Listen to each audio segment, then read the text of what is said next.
E aí, meu amigo? Rapaz, o dia tá fácil não, filho. Graça e paz, guerreiro. Como é que você tá? Rapaz, dia atribulado hoje, mas glória a Deus, estamos aqui, você tá bem? Rapaz, eu esqueci teu livro na cima da minha mesa. Eu ia fazer, Eita! eu ia fazer lá a live lá na minha sala. Aí eu deixei tudo pronto, né? Pus o livro, os outros livros e tal. Aí eu entrei, era 7h30. Aí eu te mandei um recado. É 7h30. Cara, é 9h30, 7h30 para você aí. Ah, Mas, não. Ô, bom, Satanás foi longe demais. Fez você esquecer meu livro, cara. Não é mas possível. do céu, meu Deus do céu, e eu li, eu escrevi, eu anotei, eu falei, não, pelo amor de Deus. Aí eu falei, 9h30, e eu fui sair outro dia do meu escritório. É, Quando eu saí, tinha um rapaz na porta ali, sabe? sim. E ali é meio um cantinho Ah, meio. Aí eu falei, 9h30 não vai dar, porque tava saindo meia-noite, 11 horas, 11h30 quando eu tava fazendo a live. E eu anotei tudo. Você tá com o livro aí, certo? tô com o livro aqui. Pessoal, nós estamos aqui hoje com uma live muito legal com o Gleison Pércio. Ele é autor de 3 livros, Descortinando o Adventismo. E ele também vai falar um pouquinho da sua experiência no Adventismo. É, com certeza ele vai ter muita coisa para falar. E nós vamos falar de um tema específico do livro sobre o ocultismo e Ellen White e o Adventismo. Eu acho muito interessante você estar comigo hoje, saber sobre essa relação entre Ellen White, porque Ellen White é a profetisa do Adventismo. Gleison, você foi adventista há quanto tempo? Então, prazer estar aqui contigo, pastor Alexandre. Mas é Uma honra, né? Obrigado por esse bate-papo. Na verdade, sim, é muito interessante falar contigo sobre isso, porque casou muito bem, né? Porque você é um mestre nesse assunto, nessa área do ocultismo, né? Eu vejo que você vem se consolidando nessa área, né? Como uma referência. Deus vai Então, achei, dando misericórdia. não, que isso. Você já está se tornando uma referência nessa área, então achei muito apropriado, assim, que a gente conversasse sobre o livro, o volume 3, porque de fato é, essa foi uma das maiores descobertas minhas, né?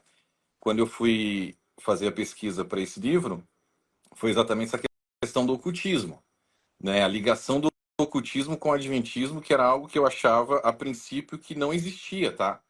Porque veja bem, eu até falei isso com o pastor João Flávio outro dia, com o Samuel Monteiro ali, o professor de hebraico, Você, numa outra live.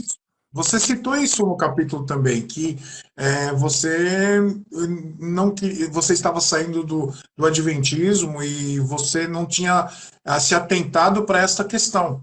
Você cita no livro isso.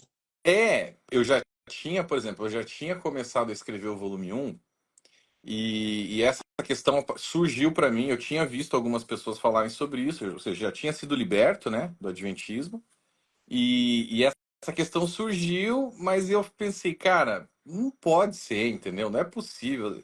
Eu comecei a achar que aquilo ali era algo exagerado, assim, que era um exagero dos críticos, né? E eu sempre tive esse cuidado, desde o primeiro volume, em não querer exagerar nada, ser o mais neutro possível, até porque, assim, eu não, pastor Alexandre, eu não briguei com ninguém da igreja, tá? Eu não saí brigado, eu não tive nenhum problema com o pessoal, com ninguém. É importante deixar isso bem claro, né? Porque as pessoas, às vezes, elas brigam, sei lá, desligadas, expulsas da instituição, e daí vem com toda essa vingança, esse sentimento de vingança, para querer atacar a igreja. E não foi essa a minha história, não é esse o meu intuito. Eu não briguei com ninguém, tá? De lá. Eu saí de uma maneira puramente por uma questão doutrinária. Na verdade, Deus me arrancou de lá de uma maneira sobrenatural, né? Eu posso contar essa história aqui. Mas assim, o importante é que eu não tive nada pessoal contra ninguém, não tenho nada pessoal contra ninguém. Inclusive, ainda sou amigo de quase todas as pessoas que estavam na minha igreja local, ainda sou amigo da maioria deles, né? Um ou outro ficou meio assim comigo, tal, e eu entendo, tudo bem. Mas, inclusive, cara, algo até um fenômeno meio esquisito, assim, essas pessoas me ligam, esses adventistas hoje em dia, eles me ligam, muitos deles, né? E me contam segredos íntimos, coisas assim que eles não contam para as pessoas que estão lá com eles, né? E eu até no começo eu achava isso estranho, mas começou a acontecer de novo, de novo, de novo, de novo. Pensei, mas será que esse cara não sabe que né, que eu escrevi o livro, que eu tô... E depois eu descobri que não, ele sabia, obviamente, né? Todo mundo lá sabe. Mas parece que existe algo assim que eles confiam em mim, sabe? Eles falam, não, esse cara ele é sincero, ele tá falando a verdade. E ele já, muitas das pessoas já viram que eu tô falando a verdade, mas ainda não tiveram a coragem suficiente para sair ou por qualquer motivo de conveniência, às vezes família, muitas ligações familiares, né?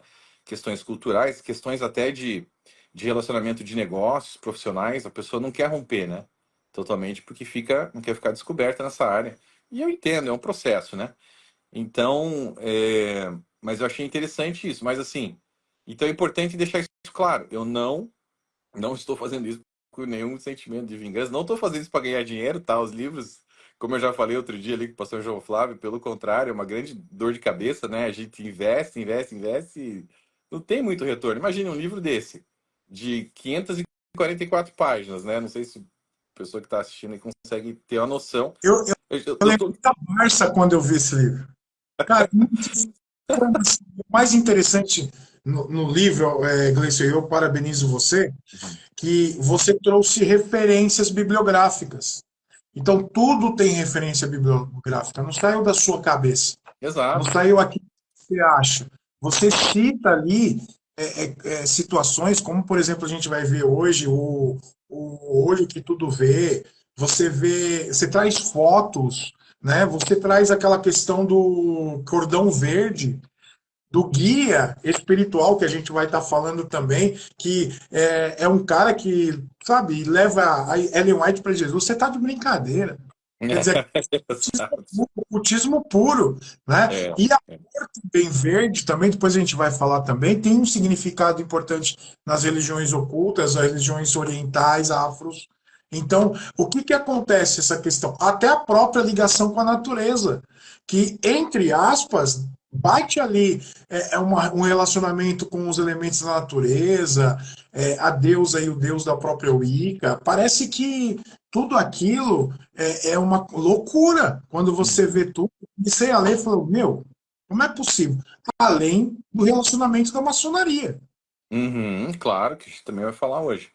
É, exato. Não, eu quis dizer ali pela grossura do livro, porque a gente tá vendendo ele por R$ 39, né?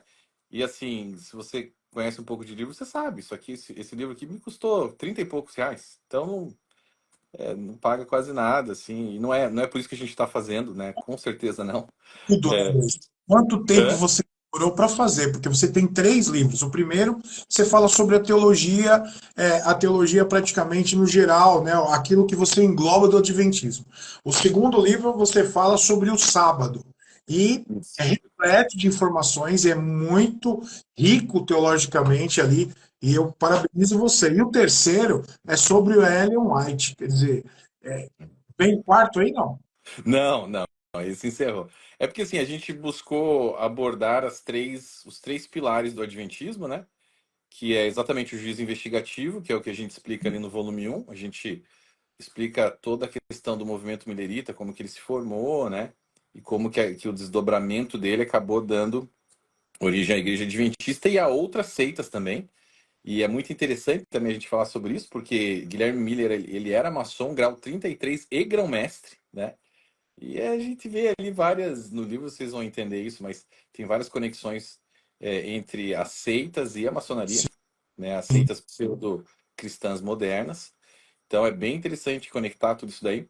Mas a gente fala sobre o juízo investigativo no volume um, fala sobre o estado dos mortos, fala sobre a tricotomia do ser, fala sobre as 14 características de uma seita. Eu falo um pouquinho sobre o meu testemunho ali também. Falo sobre a questão do reino contra a religiosidade, onde o reino de Deus entra, ele confronta a religiosidade daquele local. Então a gente engloba tudo ali. E também são 480 páginas, é um livro de bastante fôlego também. E como você disse, né, muito bem, no volume 2 a gente aborda a questão do sábado, né? Porque a maioria dos evangélicos, você sabe muito bem, pastor, muitos deles não sabem explicar o porquê que o sábado está entre os 10 mandamentos e por que que a gente não guarda, né? Por quê? Se um adventista aborda o cara assim, o evangélico assim, fala, tá, então você pode matar, você pode roubar, e aí? Né? E eles convertem muitos evangélicos ao adventismo dessa maneira. Então, ali no volume 2 a gente abordou em detalhes toda essa questão. É um livro de 360 páginas, mais ou menos. 360 páginas. E a gente, claro, né, para esgotar o assunto do sábado seria mais de 1000 páginas, mas assim, com 360 páginas a gente chega e resume bem todos os pontos principais, né, dessa questão de uma maneira bem teológica. E já no volume 3 a gente aborda a questão de Ellen White, que é o último pilar, né? Então, o juízo investigativo, o sábado e Ellen White, né? Muitas pessoas acham que o adventismo ele é só o sábado, e não é.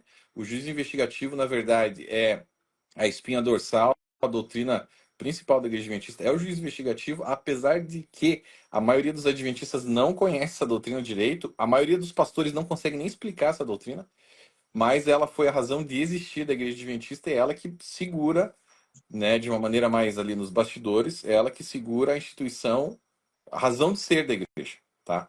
E aí o sábado é aquela, é a mais a propaganda, né? Olha, né, adventista do sétimo dia, né? O sábado e tal. Então ali que eles pegam muita gente. É questão da reforma de saúde também, isso ajuda a pescar muita gente. A gente fala sobre isso no volume 3 da reforma de saúde.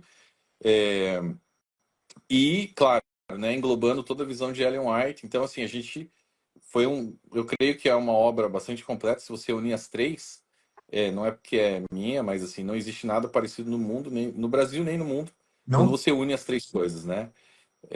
Então, assim, a gente realmente, eu creio que a gente esgotou ali o assunto, né? Então, não vai ter volume 4, já esgotou. Mas é muito interessante, pastor, porque eu creio que eu não quero ficar falando demais aqui, mas se você me deixar, eu vou começar a explicar um pouquinho do livro, Hoje, porque do volume 3. hoje eu É, entrevistei você. Eu tentei falar bastante, sim, claro. não, é porque assim, eu acho importante a gente. Existem três problemas que conectam a Ellen White com o mundo evangélico e o mundo cristão, que quando a gente aborda esses três problemas, a gente vê assim, a questão de uma maneira mais clara, entendeu? O primeiro problema é que, eu falo isso no início do livro, eu tive que fazer meio que uma, um exercício de relembrar como que eram os cultos adventistas na minha casa quando eu era pequeno, né?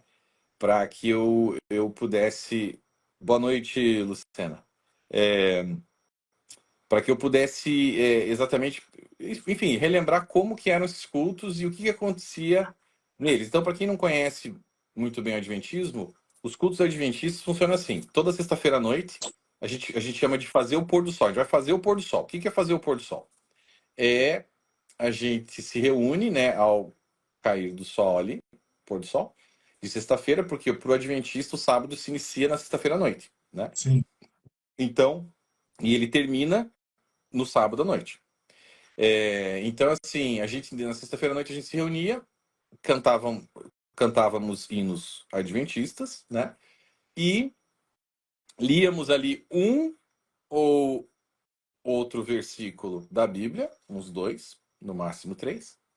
E aí a gente entrava pesado no quê? Na leitura dos livros de Ellen White. Entende? Que são Então, assim, era. Oi?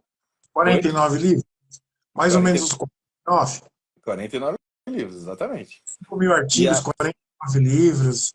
Ah, aí tem os plágios, em relação aos plágios também, né? tem, mas o que eu quero enfatizar nesse primeiro problema é que a ênfase não era dada na Bíblia, era dada nos livros dela, né, nesses cultos. Por quê? Porque para o adventista raiz, o adventista que realmente é adventista, né? Porque existem vários, existe um espectro assim de o adventista cultural, o adventista mais moderno, o adventista de Loma Linda, o adventista raiz, né? Então assim, o adventista mesmo raiz, o que que acontece? Ele crê assim, ó, desse jeito mesmo, tá? Não estou exagerando.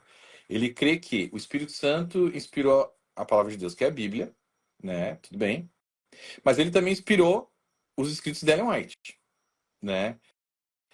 Então, assim, para o Adventista, o Espírito Santo é um só, obviamente. Então, se ele inspirou a Bíblia e inspirou os escritos de Ellen White, então, logo, os escritos de Ellen White são como se fosse a Bíblia. Porém, a Bíblia, ela foi escrita há 2.000 anos atrás, lá, né, praticamente. Claro que num período de 1.600 anos, ali, se iniciando antes, com Moisés, etc. Mas terminou ali, fechamos o cânon ali, em mais ou menos 70, mais ou menos depois de Cristo. Enfim, há uns 2.000 anos atrás a gente fechou o cânon, digamos. E aí, o que acontece? Para o Adventista, a Bíblia foi escrita foi inspirada pelo Espírito Santo, porém, Ellen White também, só que Ellen White escreveu para os nossos tempos, para os tempos de hoje. Então, se a gente tem algo para entender, né, um problema nosso diário, seja lá qual for, e a Bíblia não é tão clara assim, e Ellen White aborda esse assunto com mais detalhes, com quem que eu vou ficar? Vou ficar com Ellen White. Por quê? Porque Ellen White é a mesma coisa que a Bíblia, digamos. Eles não dizem isso dessa maneira que eu estou falando, tá? Mas na prática é assim. Na prática é assim. Então, ela escreveu para os nossos dias. Então, logo, eu vou ler os livros dela e eu vou entender melhor o que Deus quer para mim, tá? É assim que o Adventista pensa. Então, esse é o primeiro problema. Esse é o primeiro problema. O segundo problema, qual que é? Tá? O segundo problema é que Ellen White, ela mesma diz o quê? Ela diz, olha só o que ela escreveu em Testemunhos para a Igreja, volume 5, página 671. Ela dizendo, esta obra é de Deus ou não é? Se referindo aos livros dela. Deus nada fez em parceria com Satanás. Meu trabalho ao longo dos últimos 30 anos traz o selo de Deus ou do inimigo. Não há meio termo nesta questão. Os testemunhos são do Espírito de Deus ou sou eu que estou falando, ela que está falando. Tá? Tem adventistas que falam assim, ó, não, Gleison, o que acontece? Tem coisas que Ellen White escreveu da cabeça dela. Era uma ideia dela, tal, né? E outras que ela escreveu inspirada pelo Espírito Santo. Entende? Uma coisa era a opinião dela, outra coisa, tudo bem, isso quem está falando é o adventista aí que está pensando nisso. Mas o que ela falou não foi isso. Ela falou ou é de Deus ou é do diabo. Não tem meio termo, tá? Isso é da Então, autoridade. oi? A falácia da autoridade. A falácia da autoridade. Então, o que a gente pode chegar na conclusão? Que se no final da leitura desses livros, Descortinando o Adventismo, ou para você que não gosta de ler, por qualquer motivo, que assistiu os vídeos da série, que eu resumi os livros no meu canal do YouTube, né? Gleison Pércio, Guerreiro de Yeshua, se você quiser lá conferir. Eu resumi os livros lá em 14 vídeos. Cada série tem 14 vídeos, né? Bem Eu explicado. resumo. Muito bom. São vídeos longos, assim, 1h30, tal, 2 horas. Então eu resumo ali o livro. Enfim, se você termina a série e chega à conclusão de que os escritos dela não são de Deus, logo eles só podem ser do diabo, né? Não é? Então isso assim, não é algo que a igreja adventista é apenas tem uma doutrina errada, equivocada, são usos e costumes diferentes, não sei o quê. Não, não. Ou é de Deus ou é do diabo. Ou é de Deus ou é do diabo. Então, vamos linkar o primeiro problema com o segundo problema. Se eles tomam um negócio ali como se fossem os escritos de Deus, inspirados pelo Espírito Santo, e esses escritos não vêm de Deus, pelo contrário, vêm do diabo, imagine o tamanho do problema, tá? Então, segundo problema. Terceiro problema. Tem muita gente que fala assim, ó, pastor, você já deve ter ouvido falar disso. Gleison, eu já entendi. A Ellen White realmente pisou na bola, não é de Deus, etc. Tá, mas eu não creio nela. Mas eu sou adventista mesmo assim. Eu não preciso crer nela. Eu posso simplesmente seguir minha vida como adventista de boa. Negativo, sabe por quê? Olha o que diz a doutrina fundamental de número 18. Da Igreja Adventista. Um dos dons do Espírito Santo é a profecia. Esse dom é uma característica da igreja remanescente e foi manifestado no ministério de Ellen White. Como a mensageira do Senhor, seus escritos são uma contínua e autorizada fonte de verdade e proporcionam conforto, orientação, instrução e correção à igreja. Contínua e autorizada fonte de verdade. Então, ela é uma autoridade na igreja. Você não consegue desvincular Ellen White da igreja adventista. Para você ser batizado na igreja adventista, na ficha batismal, você precisa dizer que você crê em Ellen White como profetisa do Senhor, tá? Então, você não consegue desvincular. Então, assim, esses três problemas, quando você une eles, e se você chegar na conclusão de que os escritos dela não são de Deus, então você está numa igreja que foi criada pelo diabo, que é pesado falar isso, mas é a conclusão que a gente chega, e você não consegue continuar lá dentro, se você entender que ela não é de Deus. Então você vai se perguntar, peraí, uma mulher que é de Deus, ela, uma escritora que é de Deus, ela vai plagiar escritos de outros autores e dizer, Deus me mostrou quando ela estava plagiando? Isso é de Deus, gente? Tem que se perguntar isso. E é uma Tá? questão Só de autoridade, é uma questão da autoridade em relação a Ellen White, que a gente verifica o seguinte: a Bíblia não é suficiente para os caras. A Bíblia não é suficiente. Então, 2 Timóteo 13, 16, 17, vira nada para ele. Toda escritura divinamente inspirada é proveitosa para ensinar, redarguir, corrigir, para instruir em justiça, para que o homem de Deus seja perfeito e perfeitamente instruído para toda boa obra. Ou seja, se você pegar Salmo 119, versículo 105, lâmpada para os meus pés e tua palavra, e luz para os meus caminhos, você pega Jesus falando da questão das escrituras, elas dão testemunho de mim. Quer dizer, para que eu preciso de um livro como o do Ellen White? Porque virou o catecismo da Igreja Católica. Eu, exatamente. essa questão de Ellen White e do catecismo da Igreja Católica, o compêndio do lar deles também, é assim: a Bíblia tem que ser lida aos olhos de Ellen White. A Bíblia tem que ser lida aos olhos do catecismo da Igreja Católica, da tradição e do magistério. Se não ler através disso, tá tudo errado, todo mundo é do diabo. Quer É. dizer, nós temos a revelação, eu tenho a revelação. Então, quem que a gente faz? É Ellen White que vai trazer a revelação. É difícil o negócio. Mano, e assim, depois que, né, depois que eu saí, dei um passo para trás e vi, falei, pera aí, mano, o que tá acontecendo aqui? Os caras, de fato, não têm somente a Bíblia como Pega a única regra de fé e prática. É a palavra de Ellen White que muitas vezes se sobrepõe à palavra de Deus, sim. né? E assim, isso me assustava, entendeu? Isso E me a assustava. questão muito interessante. O batismo, você tem que aceitar Ellen White como profetisa. Se Tem. você não aceitar, você não se batiza. Não, não batiza, não se batiza. Tem alguns locais pontuais, tipo convenções, etc., que são batismos em massa, que pode ser que eles passem batido nesse ponto, falem rapidinho e tal, e tá. Mas num contexto de igreja, local, etc., assim, que você tem que passar pela ficha batismal, você tem que aceitar. Eles falam publicamente, você aceita Ellen White como dom de profecia, como espírito de profecia, né? Ali que mencionado no livro do Apocalipse e tal, você aceita, o cara tem que falar que sim. Ele tem que falar publicamente que sim.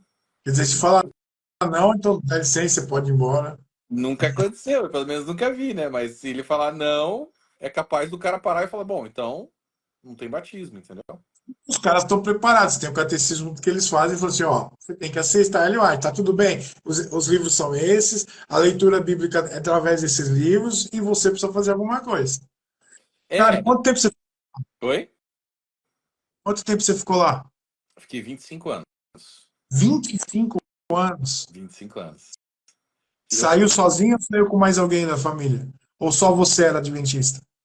não, então, eu nasci em berço adventista, né? Nasci em berço adventista. Do lado, tanto do lado de pai quanto de mãe, quarta geração. Dos bisavós eram adventistas. Dos dois lados. Dos dois lados. E Entendeu? hoje? E- Fala pra mim. então, aí é interessante, porque o que aconteceu? Eu fiquei, olha só, eu nasci em berço adventista e eu fiquei até os meus 15 anos na igreja adventista. Direto. Pá, pá, pá, pá, pá. Ia nos cultos com os meus avós, com a minha mãe e tal, com os meus pais, etc. E até os 15 anos. 15 anos. Aí chegou nos 15 anos, eu comecei a ver muita coisa errada. É interessante que às vezes até a criança ela tem um instinto, né? Até melhor, mais afiado, um discernimento mais afiado muitas vezes do que um adulto. Eu com 15 anos eu falei, cara, tem coisa errada aqui, porque eu tinha pessoas da minha família, tios, né? Um tio específico, que ele pregava na igreja nos sábados. E durante a semana, o cara descia a lenha. Tipo assim, enchia a cara. Tinha outra família. O cara tinha uma. A gente descobriu que ele tinha uma outra família, outra mulher com outros filhos. Ah, E no sábado, pá, entendeu? Aí tinha outros casos, assim, da família. Eu comecei a ver aquilo e falei, cara.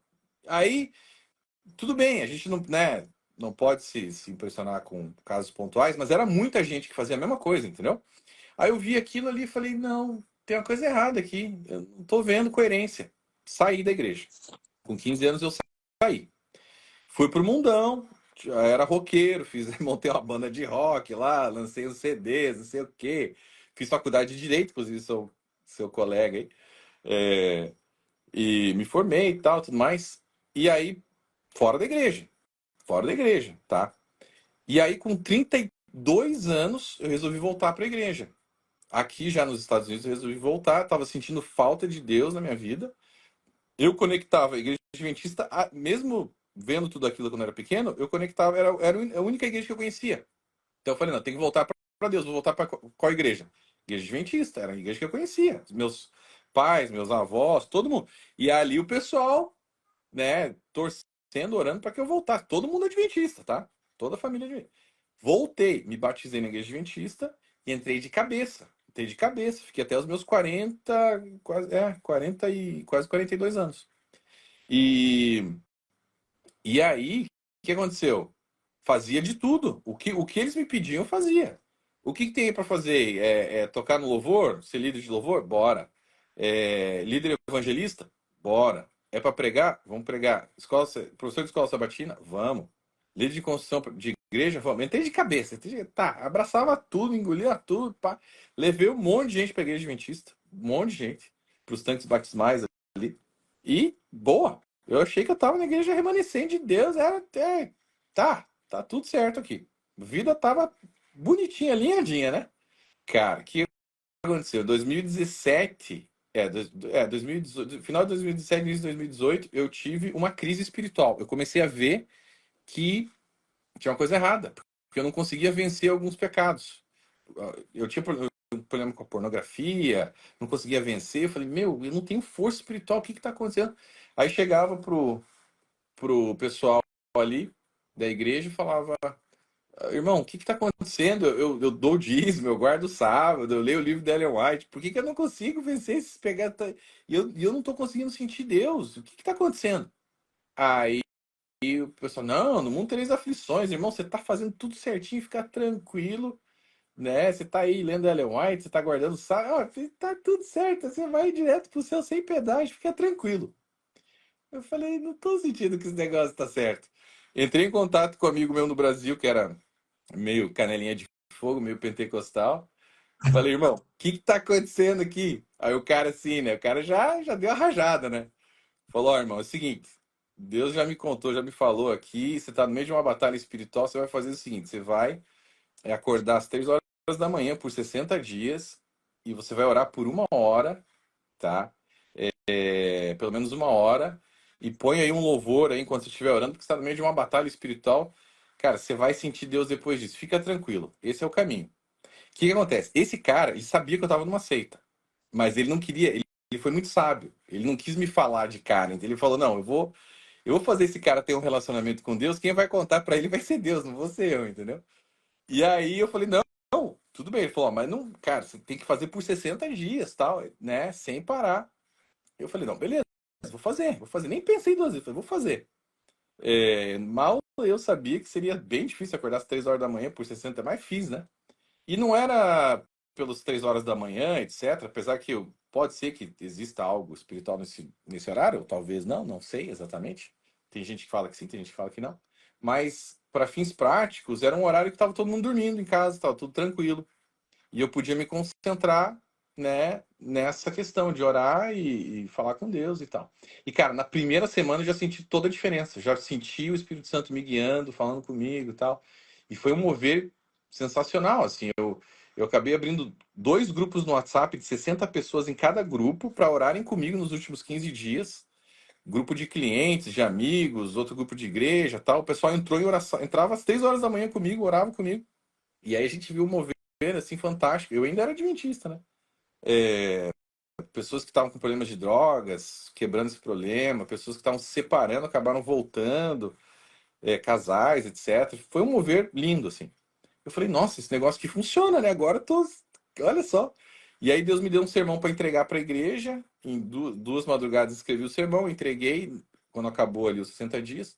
Entreguei a pregação num sábado, que era Autoridade Espiritual e Intimidade com Deus, o título do sermão. Inclusive está no YouTube esse sermão aí. Entreguei essa palavra, a igreja recebeu como uma bomba, porque eles não estavam acostumados com esse tipo de pregação, tá? Eles gostavam do estilo mais Ellen White e tal, mas assim, foi um negócio que deu uma bomba ali, realmente, um impacto forte ali nos irmãos, né? Os mais religiosos estavam rangendo os dentes, os outros falam, nossa, intimidade com Deus, o que é isso, né? O que é isso? Né? Nossa, que legal, gostaram e tal. Mas enfim, foi muito forte. Eu saí dessa pregação no sábado, senti de fazer um jejum de 5 dias só na água, fiz, entreguei o jejum na quinta-feira. Na quinta-feira, de madrugada, na meia-noite mais ou menos, comecei a ler o livro de Hebreus. Cheguei no livro de Hebreus, Hebreus 10, 19. Esse verso aí me pegou. Quebrou. Paulo falando que nós temos que ter ousadia para entrarmos no Santo dos Santos. Como assim? Se Ellen White está dizendo que essa porta para o Santo dos Santos só se abriu em 22 de outubro de 1844, como é que Paulo está dizendo que essa porta já estava aberta lá no tempo dele? E ela disse, ela dizia, né? Primeiros escritos, lê lá. É a porta que Deus abre, ninguém fecha, a porta que Deus fecha, ninguém abre. Eu falei, ué, mas que história é essa? Então, essa porta já estava aberta, do Santíssimo. Então, o juiz investigativo está errado. E aí eu comecei a buscar, estudar tal, mas ali eu já vi que falei, meu Deus. Então, assim, foi, cara, o jejum, eu creio, né, que esse jejum, aliado a esses 60 dias de comunhão, esse negócio quebrou essa esse jugo sectário espiritual que estava em cima de mim, sabe? Então foi algo assim que nenhum homem tentou me convencer de nada, ninguém. Até porque se algum homem tentasse me convencer, não iria conseguir, só iria sentir resistência. E aí Deus falou: pera aí que eu mesmo vou fazer o trabalho, entendeu? Sai da frente, foi lá, pum. E aí, e aí, cara, foi uma bagunça, né? Aí mudou toda a minha vida, né? Aí Hebreus foi 10 é uma bomba em cima também do purgatório em relação ao catolicismo, que eu estou também fazendo as refutações católicas. E o mais interessante é isso, porque ele fala aqui, ó, porque com uma só oblação aperfeiçoou para sempre os que são santificados, e também o Espírito Santo não testifica, porque depois de haver tido, esse é o concerto que farei com eles depois daqueles dias. Diz o Senhor, porei as minhas leis em seu coração, escreverei em seus entendimentos, acrescenta, e jamais me lembrarei de seus pecados, suas iniquidades. Lá no versículo 19 diz, tendo, pois, irmãos, ousadia para entrar no santuário pelo sangue de Jesus, e pelo novo e vivo caminho que ele nos consagrou pelo véu, isto é, pela sua carne, tendo um grande sacerdote sobre a casa de Deus, cheguemo-nos com um verdadeiro coração e interesse a certeza da fé, tendo o coração purificado da má consciência e o corpo lavado com água limpa, retenhamos firme a confissão da nossa esperança, porque ele é fiel ao que prometeu. Acabou, detonou. exatamente, exatamente. E não é só Hebreus 10, 19, porque eles começam com umas gracinhas, né? Não, mas aí tá falando do lugar santo, né? O lugar santíssimo, aquela história do grego hagiá, hagion, né? E tal. Eu entrei fundo nisso e vi que tinha Hebreus 6, 19 e 20, Hebreus 7, 9 e 12. Exatamente. Então, assim, não é só esse verso. Hebreus, livro de Hebreus, destrói com o juízo investigativo completamente. Não deixa, não sobra nada, e né? E aí, vamos e aí, falar, Frei, hum, vamos falar um pouquinho da questão do ocultismo em relação ao adventismo. boa. Você colocou algumas situações em relacionadas a Ellen White e a maçonaria. Até no seu livro, o que as pessoas perguntam, mas a maçonaria ela não tem abertura para mulheres. Tem. As filhas de Jó são as mulheres da maçonaria, as filhas de Jó. E o que acontece? Qual é esse envolvimento da maçonaria com o adventismo? Então, exatamente. Então, é aquela questão inicial que a gente estava conversando, né? Pô, maçonaria e tal, eu achava que não tinha essa ligação. O que aconteceu? Em 2020 eu escrevi o volume 1, em 2021 escrevi e lancei o volume 1, em 2021 escrevi e lancei o volume 2, 2022 não escrevi nada, não lancei nada. 2023 eu não iria escrever nada. E por algum motivo eu comecei no finalzinho de 2022, eu comecei a entrar forte no ocultismo, ler livros ocultistas com uma licença teológica, né, para poder ter, por algum motivo me deu curiosidade de entrar no ocultismo e eu comecei a ler vários livros ocultistas e eu não entendia por que Deus estava me levando naquele caminho, mas segui, né, curioso tal e também queria entender. E cara, entrei na Kabbalah pesado, li o Bahir, li o Zohar, né, o Sefer Yetzirah, li assim muita coisa da Kabbalah. Li o livro das leis herméticas lá, do Hermes Trismegistus, o Caibalion. Li o livro de Urantia, que é uma grande baboseira, mas li aquele negócio lá gigantesco. Entrei em coisas da Wicca.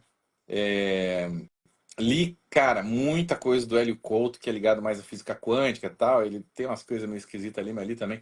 Li livros espíritas. Eu li uns 60 livros, mais ou menos, ligados ao ocultismo, nova era. Li algumas coisas de Aleister Crowley, pesado demais. A Clavícula Menor de Salomão. Enfim, entrei ali pesado no ocultismo, tá? Li muita coisa mesmo, assim. E aí eu cheguei também, li algumas coisas da maçonaria, né? Albert Pike, Manly P. Hall, etc. Li os livros do William Schnubblen, que são bons, muito bons. Eu já conversei com ele, inclusive. Escreveu Lucifer Dethroned, escreveu Masonry Beyond the Light, né? Os nomes em inglês e em português eu não sei como é que ele traduziu. Mormonism, Temple of Doom, que ele já foi mormon, já foi maçom, já foi até de uma ala vampírica lá, enfim, cara, muito doido, né? E eu já conversei com ele, inclusive, já conversei com o Schnubblen, é uma figura, tá? Gente boa. Ele acabou virando um judeu messiânico, não sei se você conhece a história dele, mas enfim. E aí, cara, eu cheguei no livro da Madame Blavatsky, Doutrina Secreta, 900 e poucas páginas, aquela densidade espiritual que você sabe, né? Você que tá acostumado aí, cara. Denso, livro denso. Aqui o clima já tava pesado aqui em casa, né? Todos esses livros malucos aí. Mas quando eu cheguei na Doutrina Secreta da Blavatsky, ali eu senti pesar. Ali pesou, entendeu? E ali eu senti que Deus falou, filho, chega. Para aí, não avança mais. Pode jogar tudo fora. Joguei todos os livros fora daqui, tirei tudo daqui, tá? Sério? Sério. Aí, tá. Aí ele falou, agora você pode escrever o teu livro, pode começar. Eu falei, tá bom. Comecei a escrever o volume 3, né? Comecei a escrever, eu falei, e eu não sabia o porquê que ele me guiou nesse caminho. Bom, quando eu comecei a escrever o volume 3, comecei a fazer as pesquisas pro volume 3, eu comecei a pegar os padrões de escrita, padrões de muita coisa que Ellen White escreveu nos livros ocultistas da Nova Era, livros maçons. Comecei a pegar um monte de coisa. Eu falei, cara, o que está acontecendo aqui? Essa mulher. Então, aquela história da maçonaria é verdade. Né? Aquilo que eu, a princípio, achava que não era verdade, eu comecei a ver que era verdade. Eu falei, meu Deus do céu, olha esse negócio. Então, eu separei um capítulo, que é o capítulo 10, para falar só sobre o ocultismo, né? Eu creio que é o capítulo mais forte do livro. Né? A gente deixou meio que o melhor para o final ali. E de fato, cara, tem muita conexão, assim, coisas que matematicamente é impossível serem coincidências, né? Você vê, por exemplo, os gestos maçons dos pioneiros ali Exato. nas fotos. Tem, Você não tem tem como uma foto negar. que colocou que tem várias pessoas com a mão para dentro, que é um dos sinais maçônicos. Exato, exato. Então você vê ali, tem uma foto, uma das fotos, né? Que mostra ali uns 7 ou 8 pioneiros maçons, pioneiros adventistas fazendo o sinal maçom, né?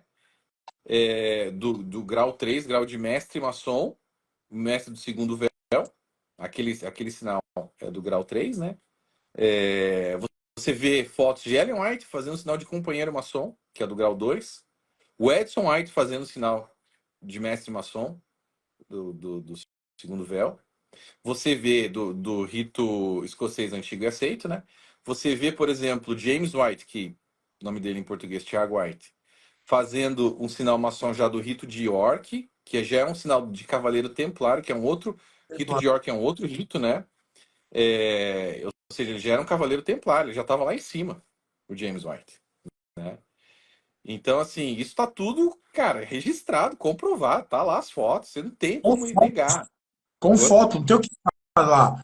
Tá foto lá, não tem o que falar. Não, não, não é, não tem. Até a Ellen White também, com uma mão para dentro Exato, da roupa. Ellen White fazendo, outras mulheres fazendo. Você fala, tá, mas que nem você falou, mas não tem mulher na maçonaria. Veja bem, existem lojas, já existiam naquela época. A primeira loja oficial que aceitava mulheres na maçonaria foi uma loja francesa lá, Le Droit Humain, né? Uma loja lá de Paris, que aceitava. Tudo bem, ela não era daquela loja. Mas sim tinham já mulheres que eram aceitas em algumas. Hoje em dia já tem loja mista, hoje já é mais escancarado. Naquela época não. Mas o que que ela era? Porque assim, eu tenho vários amigos ex-maçons que se converteram ao cristianismo e me contaram. Eles têm acesso a tudo isso, tá? Eles sabem lá dentro. E eles me falaram, Gleison, os pioneiros adventistas eram maçons, ponto. Tá, e Ellen White? Ellen White era uma paramaçom. O que que é paramaçom? Paramaçom é uma pessoa que recebe as honrarias de um maçom sem de fato precisar passar pelos ritos, etc. Por quê? Porque ela tinha um domínio espiritual sobre muita gente já, né? Ela tinha essa moral, digamos assim, para receber essa honraria e receber vários dos privilégios maçons, até porque o filho dela provavelmente era, estava fazendo o sinal ali, era, o marido era, e vários pioneiros adventistas eram. Então, na época, assim, quem era. Hoje em dia, a maçonaria ainda é forte, mas ela era muito mais forte naquela época, né? Então, se você era maçom, você abria um monte de porta. É fato, entendeu? Se conectava com um monte de gente e tal. E eles ajudavam mesmo, ainda se ajudam demais, né? Então, assim, A CIO também é uma organização paramaçônica, que leva quem? os nomes das três filhas, as filhas de Jó. As filhas de Jó é uma organização paramaçônica que leva o nome das três filhas de Jó pelo que eles têm de tradição. A Késia, que significa fé, Gemina, que significa pureza, e a Keren Apuk, que significa triunfo da fé. Então, as mulheres elas entram para a maçonaria através das filhas de Jó, né, que na realidade aqui ela é destinada às mulheres de 10 a 20 anos. E aí depois você tem as lojas que ainda aceitam as mulheres como maçons. Mas como é que esses caras conseguem fazer tudo isso? Apesar também que hoje tem pastores maçons, né? Tem, tem, A gente tem tem, essa tem.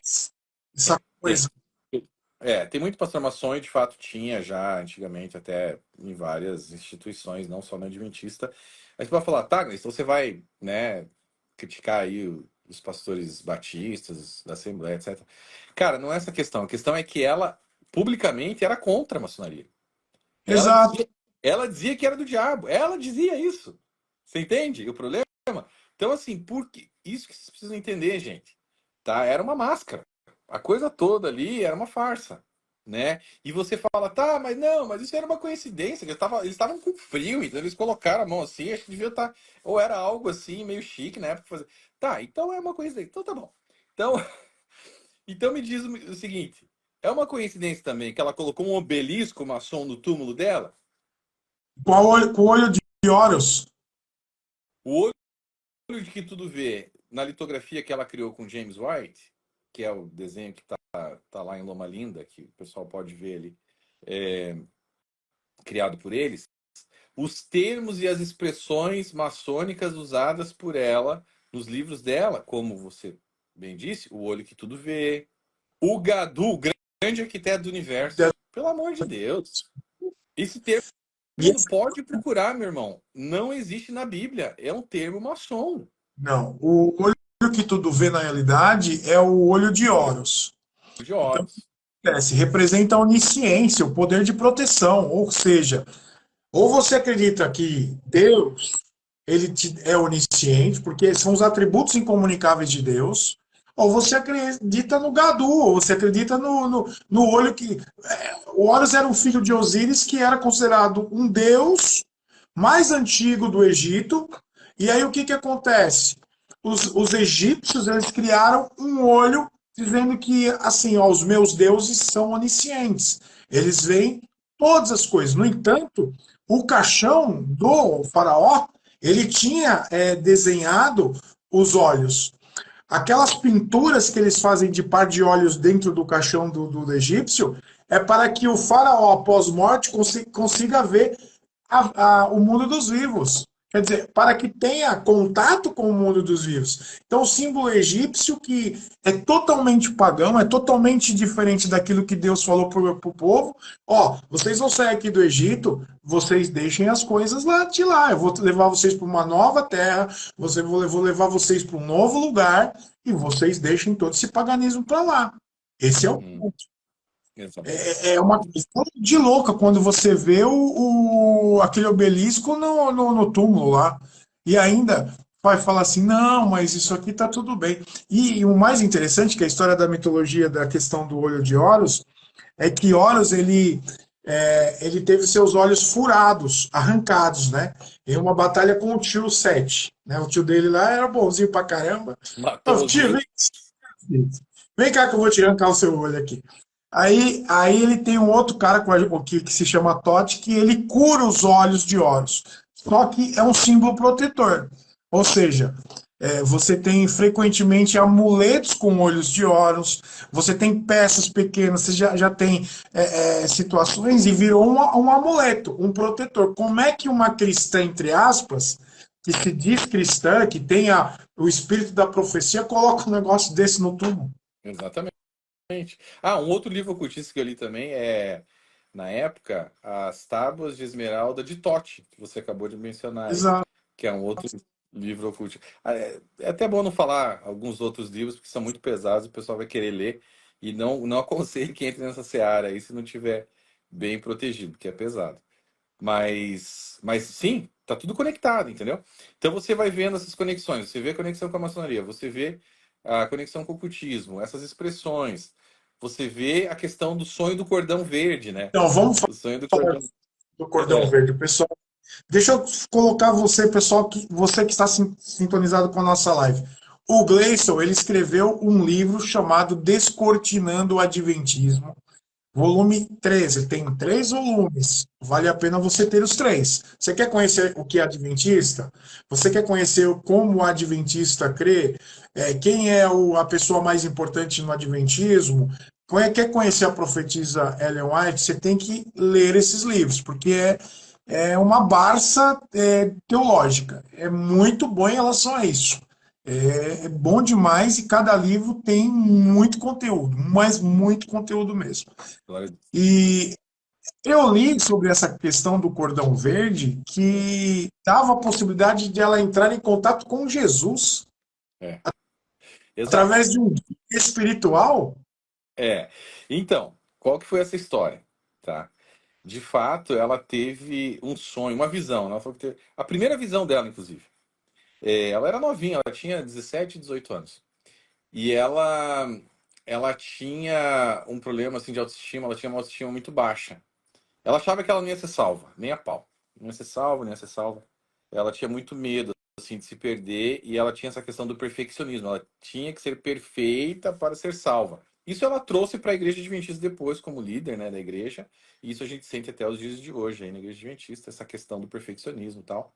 Apesar dela ser muito hipócrita também, porque ela dizia, pregava uma coisa e não vivia, né? Isso a gente mostra no volume 3 também. Mas enfim, ela teve essa visão e nessa visão ela foi tipo uma espécie de um sonho, mas ela chamou de visão. Ela encontrou um guia espiritual. Interessante que ela não chama nem de anjo. Não, Era um anjo, ela dizia que mas ela chama de em inglês Spirit Guide. Spirit Guide. Ou seja, é um espírito guia, digamos, algo assim. Um espírito guia traduzindo para o português. E esse termo aqui nos Estados Unidos, Spirit Guide, é um termo totalmente ligado à nova era. Totalmente. Tá? Para quem faz projeção astral, sai do corpo e tal, e se encontra com os guias espirituais, Spirit Guides, ou Espíritos Guia, é o pessoal da nova era que faz isso, tá? E ela usa esse termo. Esse termo não é cristão, gente. Não existe isso na Bíblia também, não. Não existe, existe. tá? Mas ela usa esse termo. O que é interessante, pastor, é assim, o pessoal não se toca dessas coisas, cara. É impressionante. Eles leem os livros dela e não acham nem um pouco estranho. Eu mesmo, mas assim, eu não posso julgar porque eu não achava também, porque é uma cegueira espiritual. Eu lia o negócio e falava, tá. Eu até lembro, assim, quando eu escrevo sobre isso no volume 3, Eu explico que quando eu li a respeito desse sonho a primeira vez, ficou aquele negocinho na mas eu tá. Não, tá tudo Passou. certo. Passou. Mas era assim. Então ela disse que encontrou esse guia, né? E aí esse guia, que era, né, deu a entender que era um anjo, veio acalmá-la, porque ela achava que ela não ia ser salva, tal. E aí ele falou: "Não, tal, fica tranquila, você vai ser salva. Aliás, me segue aqui que eu vou te levar para Jesus." E aí ele levou ela por uma escada que subia para o céu, e eles andaram naquela escada, chegaram lá em cima, tinha uma porta lá. Aí lá nessa porta ele falou: "Ó, aqui você tem que largar tudo que você tem na mão, você larga aqui fora." Ela larga, tá bom. Ele abre a porta, né, abre a porta, ela entra e ela diz que encontra Jesus, Jesus acalma ela, não sei o quê, abraça ela fica feliz, tal, e muito bem. E aí, acaba o encontro, ela sai da porta. Sai da porta, esse guia, espírito guia, chega para ela e fala assim: "Ó, Ellen White, agora é o seguinte, ó, tá aqui um cordão verde. Pega esse cordão verde aqui." Ela: "Pra que isso?" Não, esse negócio é o seguinte: esse cordão verde você estica no teu coração. Quando você quiser falar com Jesus e ver Jesus, você estica esse cordão sobre o teu coração. Ele não pode ter nó. Ele não pode estar embolado. Ele tem que estar esticado. Beleza? Aí você vai encontrar Jesus dessa maneira. Tá bom? Ela: "Ai, que legal. Agora tenho acesso a Jesus, né? Através desse cordão verde." E pega o cordão verde e vai embora, entendeu? Volta pra terra. Então, 14,6 já foi embora faz tempo aí, né? Já, não tem. Vida ninguém vem ao Pai senão por mim. Aí, para chegar em mim, você usa o cordão verde, que é usado na magia e feitiçaria muitas vezes em diversos rituais. Até na Umbanda, a questão da cor verde é uma representação do envolvimento da natureza. Eles acreditam que tem conexão com a natureza. A vela verde ligada com a entidade Oxóssi, dentro da própria Umbanda. Uma doideira, meu. Não, isso aí tá ligado ao Wicca. A Wicca tem um monte de magia com cordões, né? Sim. E isso se mete lá no Antigo Egito. Já começou lá no Antigo Egito essa história, Eles já né? são com ponto chakra no coração. Essa questão de colocar o fio verde tem uma ligação com religiões orientais que eles acreditam que é um ponto chakra no coração. Então está relacionado ao quê? Ao crescimento, à cura, à abundância, à prosperidade. Então, se eu coloco esse cordão verde no coração, o que acontece? Eu vou ter acesso à abundância espiritual que é Jesus Cristo. Assim, era um ritual de invocação, tá? Ela não testou os espíritos para ver se esse guia era de fato um anjo ou não. Ela não testou, como o João explica para fazer, né? Exato. Sua epístola ali. E basicamente ela foi enganada, tá? Ela foi enganada. Então, o que que ela tinha. Quando ela. E assim, esse guia aí, espírito guia, acompanhou ela por mais de 30 anos. Esse, esse jovem. Depois ela chamava de jovem, que via nos sonhos e tal. E Será acompanhou que ela. as questões desses livros, então, então você está falando e eu estou viajando um pouquinho em relação a isso.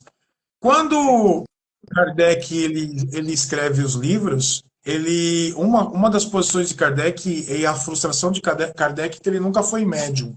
Ele gostaria de ser médium, mas os livros de Kardec têm uma revelação do Espírito Emmanuel. Ele faz a pergunta para o médium, está lá com o Espírito Emmanuel, e escreve o Evangelho segundo Allan Kardec, o Livro dos Espíritos, por aí vai. Será que esse guia espiritual não trouxe a revelação desses livros? Então, quando você vai lá atrás e começa a ver como que nasceram a grande parte das seitas pseudo-cristãs modernas, todas elas têm praticamente um anjo que Hum, traz uma revelação Joseph Smith, nova. Joseph Smith, ou Maomé, Maomé, Maomé, Ellen White, Ellen tá? White. E as outras que não têm isso estão ligadas à maçonaria. Sim, O Charles Russell era maçom. Tem uma pirâmide lá no túmulo dele. Uma pirâmide, sim. sabe? O túmulo dele tá voltado a uma loja, direto para uma loja maçônica também. Tem ali atravessando a rua, tem uma loja maçônica do outro lado. Enfim, mas o que eu acho interessante, então, é que se você ler, por exemplo, Gálatas 1:8, o que Paulo diz? Se um anjo, mesmo um anjo venha do céu e te traga um outro evangelho, que seja anátema. Né? Exatamente. Agora olha que ele já estava profetizando. Quem que veio trazer outro evangelho? Ó, o anjo Moroni, no caso de Maomé, o anjo Gabriel, que ele chamava de anjo Gabriel. O anjo Gabriel ia trazer essa violência toda aí, meu amigo, para destruir com cristão, com judeu, com... Não tem como, é um demônio, tá? Exato. E no caso de Ellen White, esse anjo relator que trouxe um outro evangelho para ela, que é o quê? A Bíblia, Jesus, mais Ellen White, mais o sábado, mais o juízo investigativo. Que Exato. não, o sacrifício de Cristo não foi suficiente, não acabou na cruz. Tetelestai, está consumado? Para o adventista não é assim. Ele continua a expiação no santuário celestial. Né? Não acabou ali, a expiação não foi concluída na cruz. É continuada no santuário celestial, no suposto santuário celestial, aonde Jesus entrou no lugar santo dia 22 de outubro de 1844 e está investigando a vida de todos os justos, os ímpios já foram para o vinagre, os justos, para ver se eles guardaram o sábado certinho. E Ou seja, todos os 10 mandamentos. você tem a doutrina do purgatório também, que você morre salvo, beleza, legal, vai para um lugar chamado purgatório, e aí como é que fica? Há uma purificação do seu pecado, através de o quê? De sufrágios, de oração, você tem também a questão das indulgências, você tem uma questão de oferta, esmola, quer dizer, tem muita ligação, Ju, com tudo isso. Sim, todas as seitas, né? Tem essa. No caso ali, infelizmente, do catolicismo, que também é a maior, né, de todas, mas questão de Maria tal, né? E nesse caso, Ellen White funciona como uma espécie quase de Maria, né? Tipo assim, tem esses Eu poderes. li isso no seu livro, quando você entrou nessa questão de comparar o catolicismo, é real, é isso mesmo. E assim, o que é interessante, pastor, também, é você pegar, que é muita coisa, tá? Mas assim, se você pegar Ellen White, como ela agia, cara, ela estava debaixo do espírito de Jezabel. Total, entendeu? Total. O que Jezabel fazia? Ela dominava os homens da época, dominava Acabe, dominava todos os homens do reino na época, né, com a força de uma mulher. Cara, uma mulherzinha, Ellen White, daquele tamanhinho. Hoje em dia já seria um absurdo essa mulher estar dominando, né, não por machismo nem nada, mas é algo óbvio. Uma mulher dominar uma instituição daquele tamanho, magrinha, frágil. Hoje, se enxerga isso acontecendo hoje? Não. Difícil. Imagine lá, em 1800 e pouco, quando de fato o machismo pegava forte ali. Os homens não aceitavam esse tipo de coisa. E ela liderava e dominava todo aquele povo, todos os homens ali da liderança adventista, ela dominava. Você acha que não é estranho um negócio desse? Vamos fazer um comparativo rápido entre Jezabel e Ellen White para ver se eu estou viajando na maionese ou se eu estou falando a verdade. O que Jezabel fazia? Perseguia, isso está no meu livro, perseguia as verdadeiras vozes proféticas de seu tempo. Perseguiu Elias e os profetas de Deus na época, né? O que Ellen White fazia? Perseguiu as verdadeiras vozes pastorais e proféticas também do seu tempo. Ela fazia isso. Ela dizia que as igrejas nominais, que eram todas as igrejas que não eram adventistas, quem estava nessas igrejas e oravam para Cristo, Jesus olhava para eles com raiva, com ódio. E o sangue dos perdidos se caíam sobre eles. Ela tinha um ódio mortal do povo da época que não era adventista. Por quê? Porque tiraram sarro dela, expulsaram ela da igreja metodista, né? E depois que houve grande desapontamento, foi aquele estardalhaço. Ó, a gente falou para vocês, gente, que não era de Deus marcar data. Então foi uma humilhação. Então ela tinha muita raiva das outras igrejas. Então ela perseguia esse povo. Olha lá, Jezabel. Protegia e sustentava falsos profetas. Ellen White. Protegeu e endossou falsos mestres como Guilherme Miller, Joseph Bates, Samuel Snow, Hiram Edson, etc. Jezabel possuía um espírito controlador e manipulador e liderava homens de alta posição em Israel. Ela fazia isso. O que Ellen White fazia? Possuía um espírito controlador e manipulador e liderava homens de alta posição da igreja adventista. Olha, Até paralelo. hoje. Até hoje, mesmo depois de morta. Jezabel levantou postes ídolos a Baal. Olha isso. Ellen White possui um poste ídolo ou obelisco em seu próprio túmulo. O poste ídolo erguido a Baal é o obelisco de hoje. E Certo? ela fincou isso na morte e falou: ó, esse aqui é o meu Deus. Pum!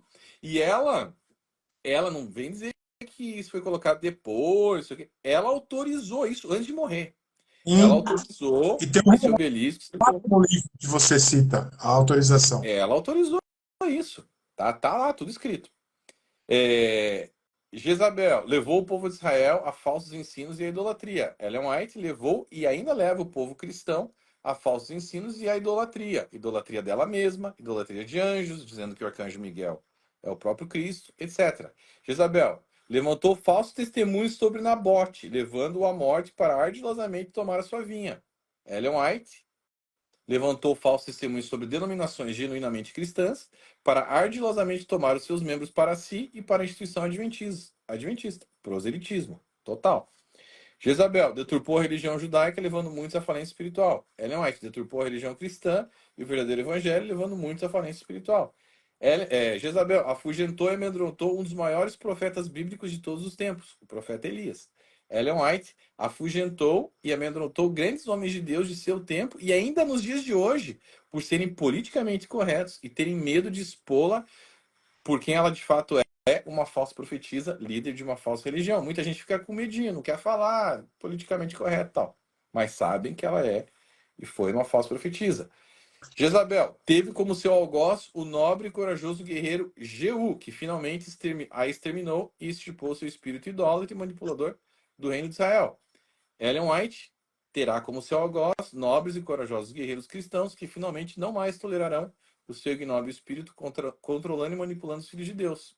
Será você um desses guerreiros? Se você sabe disso, levante sua voz e comece a falar também. Talvez você tenha um amigo adventista, talvez você está dentro da instituição adventista, já viu que está errado, mas está com medo de se expor. Gente, tem que ter o espírito de Jeú, tem que se levantar contra esse espírito de Jezabel aí. É ainda o espírito de Jezabel que domina a igreja adventista. Você falou da questão do guia espiritual, lembrei lá dos primeiros escritos na página 39, na edição de 95, diz assim, ela falando sobre cartões de ouro dos anjos. Há perfeita ordem e harmonia na cidade santa. Todos os anjos comissionados para visitar a terra levam um cartão de ouro e, ao entrarem e saírem, apresentam-no aos anjos que ficam às portas da cidade. Você já imaginou? Uma, é um crachá, cara. Os anjos eu nunca ouvi falar isso na Bíblia. Aí você tem a loucura também dos extraterrestres, né? Que ela fala lá nos primeiros escritos na página 40, que diz: o Senhor me proporcionou uma vista de outros mundos. Foram-me dadas asas e um anjo me acompanhou na cidade a um lugar fulgurante e glorioso. A relva era de um. Ó, aqui, ó. A relva era de um verde vivo. Lembra de alguma coisa? Ah, o cordãozinho. E os pássaros gorjeavam ali cânticos suaves. Os habitantes do lugar eram de todas as estaturas, nobres, majestosos e formosos.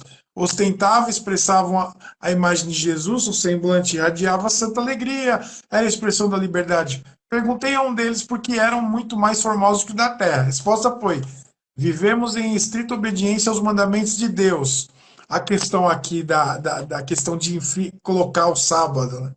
E não caímos em desobediência como os habitantes da terra. Então fui levado ao mundo que tinha 7 luas, vi ali um bom e velho Enoque que tinha sido transladado. Cara, ela achou até Enoque, É, amigo. Um Enoque é. ela conseguiu achar. Sim, sim, o bom e velho Enoque lá em Saturno, né? Como é que É, como é que as pessoas conseguem ler isso? E, e assim, quando você vê Paulo falando assim, olha, eu não vou falar nada, não, eu fui até um lugar aí, eu vou falar nada, não, que vocês não vão entender nada. E aí eu fico assim, entendendo, pô, ela conta aqui uma situação que nem Paulo hum, hum. contou. Então, é interessante a história por trás dos bastidores dessas duas visões dela, né? É, a primeira sobre os cartões de ouro ali. Essa visão é dos cartões de ouro, seria um ouro Orocard, Mastercard, Orocard, não sei.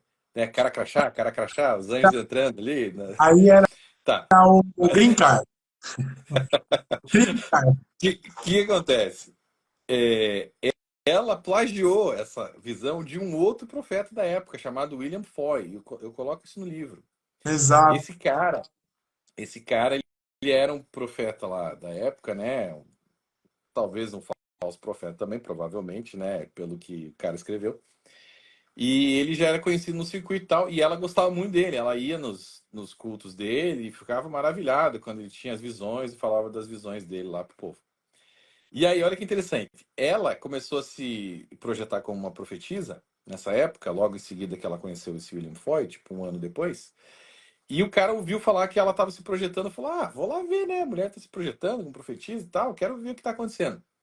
E aí, eles, antes dela pregar um dia lá, que ela ia revelar umas visões e algumas coisas de Deus, ele quis sentar com ela, chamou ela para conversar. Sentou com ela e dividiu com ela várias visões que Deus tinha dado para ele, tá? E ela ouviu e falou: Ah, que legal, tal. Cara, ela subiu no púlpito logo em seguida e ele lá ouvindo. E ela começou a falar das visões que ele tinha falado para ela, dizendo que ela teve aquelas visões, entendeu? Aí o cara levantou e falou: Não, mas essas visões fui eu que tive. Eu falei pra você. O cara saiu indignado, se levantou e foi embora, tá? E aí nunca mais quis saber de Ellen White. Aí ele pegou e publicou as visões dele em formato de livro e fez um copyright lá, né, direitos autorais, para que ela não copiasse. Ele já falou: Peraí, essa mulher é doida. Não importa, ela foi lá e copiou mesmo assim as visões do cara e publicou também. Então eu coloco no livro, no capítulo 2 as visões do William Foy e as visões dela. E os plágios que ela fez das visões dele. Eu coloco lado a lado, tipo o livro do cara e o livro dela. O livro dele escrito muito tempo antes e o livro dela muito tempo depois, copiando as visões do cara. Entendeu? Então é interessante. Essa do cartão de ouro era uma visão que ele teve muito antes dela, que ele disse que teve, né? Sei lá. E aí ela copiou, plagiou tal. A visão de Enoque no mundo de sete luas, que eu consigo confirmar depois que era Saturno, porque James White fala que era, é, ela dizia que esse mundo tinha sete luas, por quê? Porque o Joseph Bates, e agora é só momento trivia aqui para quem conhece bastante de Adventismo. Joseph Bates era um pioneiro adventista que entrou com eles lá no início, e ele era um capitão do mar, né? Foi ele que trouxe o sábado para a igreja adventista, tá? Ele não sabia nada de teologia, esse cara era... A maioria deles, aliás, praticamente todos, Por favor, ninguém sabia nada de teologia. ela fala lá nos Testemunhos Selectos, na página 23, que santificar o sábado ao Senhor importa em salvação eterna. Ele importa salvação eterna, exatamente. Se não guardar o sábado, não vai ser salvo. Basicamente é isso que ela está dizendo. E aí esse cara, ele era um capitão do mar e ele tinha uma paixão por astronomia muito grande. Então ele gostava de falar sobre os planetas, tal, as luas, os planetas. E aí a Ellen White e James White queriam trazer ele pro lado deles, e porque ele tinha muita influência na época ali entre os pioneiros adventistas, o povo ali que seguia Guilherme Miller, né, que eram chamados já de adventistas. E ele queria trazer o Joseph Bates pro lado dele para poder trazer esse povo pro lado deles e montar uma igrejinha já com bastante gente. Então só que ele tinha um pé atrás com ela. Ele falou: essa mulher aí, acho que ela não é profetisa. Não, não tô botando fé nessa mulher. E aí o que ela fez? Houve meio que um acordo ali de cavalheiros, onde eles aceitaram o sábado. Falou: não, Bates, a gente vai puxar o sábado que você está trazendo aí pro nosso povo. E aí você dá uma ajudinha para nós aí na questão profética e tal, fala que a gente é profeta, né? Foi mais ou menos assim, né? E ele gostou da ideia, mas ele ainda estava com o pé atrás. E aí o que aconteceu? Ele falava muito sobre os planetas pro James White e pra Ellen White. Ellen White fingia que não estava ouvindo, entendeu? Ah, tá. E aí ela teve uma visão. Ela falou: teve uma visão, disse que teve uma visão com Enoque num mundo de sete luas. Quando ela falou o mundo que tinha sete luas, o Joseph Bates estava nessa visão e falou: ó, tá falando de Saturno. Olha aí, ó, é Saturno. E aí ela ia soltando: ah, o outro mundo lá tem cinco luas. Ah, olha lá, Júpiter, sei lá, Plutão. Por quê? Porque ele tinha falado, e ela tinha captado, e ela ia soltando, e o cara ficava impressionado. Falou, não, ela não deve ter ouvido nem a pau que ela guardou isso. Mas ela era bem perspicaz, ela guardava as informações e liberava. Bom, isso aí fez com que ele batesse o martelo. Pá, é a profetisa. Essa mulher é profetisa, ela tá tendo visão mesmo. Só que olha o problema. Esse mundo de sete luas, eu coloco isso no livro. Na época, era o que a ciência conhecia de Saturno, é que ele tinha sete luas. Hoje em dia, já descobriram mais de cento e poucas luas já que Saturno tem. Entendeu? Então, assim, se ela fosse uma profetisa verdadeira, ela teria visto o número de luas reais da época. Inclusive, quando Não foram ia mudar. publicadas. Oi? A Lua não ia mudar. Não ia mudar. Não, e até um cara, quando foi escrever o Lowborough, se não me engano, um dos pioneiros, foi escrever a respeito dessa visão dela, quando ela teve a visão, sei lá, foi em 1847, 48, uma coisa assim. Quando ele foi publicar a visão, já tinha se passado uns 2, 3 anos. A ciência já tinha descoberto mais uma lua, já eram 8 luas que Saturno tinha. E aí, o que ele fez? Ele mudou a visão dela, colocou 8 luas. Na hora de publicar o livro, ela tinha, mas isso tinha sido registrado já antes, por James White e tal, que ela tinha dito 7 luas. Ele foi lá, na hora de publicar, ele alterou, cara. Colocou 8.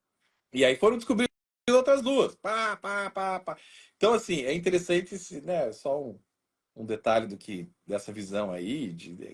Tem muita coisa, entendeu? E o caso da Mas necromancia dela também, né? necromancia é outra coisa pesada, né? Pesada. A Ela teve. envolvimento dela com o espírito do esposo falecido. Exatamente. Ela teve um sonho de novo, né? Sonho, visão, tal, em que o marido já tinha falecido e ela sonhou com ele e o marido veio, só que não foi um simples sonho, porque o marido veio e começou a dizer assim, ó, seguinte, eu tô contigo para sempre, fica tranquilo, Eles eu fazem tô um trato. contigo, eu tô contigo, eu fiz um pacto ali e viu, você não deve fazer isso, deve fazer aquilo. Com relação à conferência geral, você não faça isso, faça aquilo. Na hora de visitar tal pessoa, você faz outra coisa, não faça isso. E começou a dar conselhos para ela nessas visões, nessa visão, né? E ela acatou esses conselhos e ainda falou pro filho, falou, ó, tive um sonho, tal, com teu pai, não sei o que, não sei o que. É uma sessão espírita, é uma sessão de necromancia. Claro. O cara tava morto. Porque assim, ele foi dando os conselhos, ela foi acatando. E ele dizendo que estaria com ela. Assim, é um negócio que, sabe? Os Então, caras dão tão valor ao Antigo Testamento, a questão. Esquece de, por exemplo, Levíticos 20, versículo 6, que diz: Voltarei o meu rosto contra quem consulta espíritos e contra quem procura médios para segui-los prostituindo-se com eles. Eu eliminarei do meio do povo. Seja por sonho, seja por visão, seja por qualquer coisa, você receber uma orientação de um cara que morreu, é necromancia, bicho. exatamente. Sim. E ele chega para dizer, ó, lá em Apocalipse 28, esses caras não vão entrar no céu. Não vão. O que está preparado é lago de enxofre para esses caras. Como é que a igreja adventista lida com isso? É. Assim, é aquela história, né? Eu não gosto de falar esse cara vai queimar, esse cara vai se perder, porque esse juízo é só de Deus, né? Eu não tô aqui para julgar ninguém, mas você tá dizendo algo certo, que é o seguinte, o que a Bíblia diz É isso. os necromantes não, ou seja, não, isso de fato está escrito, não é a gente que está falando, né? Mas assim, gostaria, né, que o nobre amigo adventista se colocasse no lugar dela. Vamos se colocar no lugar dela. Se você tivesse um sonho com um parente morto e esse parente morto começasse a te dar instruções, tá? O que ela chamava de visão, né? Era uma espécie de um sonho barra visão. Era um negócio espiritual, não era um simples sonho, entendeu? Por isso que eu falo sonho, visão. Tá, você iria acatar essas instruções? Você acha isso normal? Apareceu lá o teu avô falecido, ou mesmo o teu marido, sua esposa, e começa a te dar instruções em sonho e dizer que vai estar sempre contigo. Vai estar sempre contigo. Não tem essa ligação de mortos com vivos, mas a Bíblia deixa isso claro. Os mortos não estão aqui do nosso lado dando instrução pra gente. O A que tem própria são Bíblia, os mortos. Eclesiastes 9:5 diz que, pois os vivos sabem que morreram, mas os mortos nada sabem. Para eles não haverá mais recompensa e já não se tem lembrança deles. Quer dizer, como é que Debaixo do acontece isso? céu. Debaixo do céu. Ou seja, eles não estão aqui, né? Eles Exato, estão num outro plano que é ou sim. no céu ou no inferno. Reparados, Né? Eu não creio no sono da alma. Eu não creio que eles estão dormindo como os adventistas também. creem. Eles creem nisso porque eles têm, por causa do juízo investigativo, né? Você Exato. sabe, né? Então, São, exatamente, você tua charada. são, Eles não têm, debaixo do céu, eles não têm essa ligação mais. Eu não posso ficar recebendo instrução, né? Então, assim, é toda aquela questão também, né, de Samuel lá com Saul e tal, que é um texto meio complicado, meio polêmico, mas, cara, você não tá recebendo, você não pode estar recebendo instrução. Foi um dos motivos até que Saul foi rejeitado por Deus também, né? Que e ele teve isso. Saul ia até Pitonisa, Deus não tinha falado com ele de jeito nenhum, por nada. Quer dizer, será que Deus ia deixar o Espírito Samuel vir por uma feiticeira da qual ele abominava essa prática? Aí não dá. Aí quando você vê o texto também, dá a entender o seguinte: quando ela vê, ela falece, é Samuel. É claro, ela está na frente de um cara que matou todas as feiticeiras. O cara chega hoje para você e fala assim: ó, eu preciso que você venha aqui e me traga Samuel. Quando ela vê alguma coisa, ela vai gritar que é Samuel. Aí depois, quando ele pergunta quem é de novo, ele fala: vejo um ancião. Aí o Saul também nem olha, tem até medo de olhar, e aí ficou naquela, né? Aí o diabo falou assim: bom, deixa eu É, tomar um negócio aqui, que eu vou dizer que sou eu mesmo, Samuel, e aí tá tudo beleza. pastor, e exatamente, concordo contigo. Agora, mesmo que a gente siga um outro caminho e diga que era Samuel, essa comunicação era proibida. Ele não Claro, podia, ele não podia fazer essa comunicação, era proibida.